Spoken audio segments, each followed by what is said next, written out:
വീട്ടിലേക്ക് പോകാൻ വഴിയില്ലാതിരുന്ന അയൽക്കാർക്ക് സ്വന്തം സ്ഥലം സൌജന്യമായി നൽകി കോട്ടയം വാകത്താനം സ്വദേശി ES ബിജു.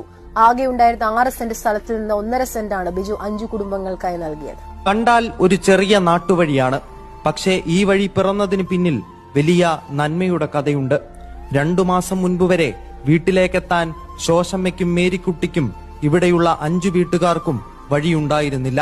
ഒരാളെ ആശുപത്രിയിലേക്ക് എത്തിക്കാനോ രാത്രിയിൽ സഞ്ചരിക്കാനോ ഒക്കെ പാടുപെട്ടിരുന്നു ഇവർ. അയൽക്കാരുടെ ഈ വിഷമം കണ്ടാണ് ബിജുവിന്റെ മാതൃകാ പ്രവർത്തനം. പ്രധാന റോഡിനോട് ചേർന്നാണ് നിർമ്മാണ തൊഴിലാളിയായ ES ബിജു താമസിക്കുന്നത്. റോഡിനോട് ചേർന്നുള്ള 6 സെന്റ് സ്ഥലത്തിൽ 1.5 സെന്റും അയൽക്കാർക്കായി നൽകി ബിജു. എന്റെ 6 സെന്റിന് 1.5 പോയാലും അവർക്ക് വഴിയാകട്ടെ. എന്റെ അച്ഛൻ പോയപ്പോ ഒന്നും കൊണ്ടുപോയില്ല, പോകുമ്പോ ആരും കൊണ്ടുവരാം. ഞാൻ ചെയ്ത നന്മയുടെ ഫലം ദൈവം തമ്മിൽ എനിക്ക് കിട്ടും, എന്റെ മക്കൾക്ക് കിട്ടും.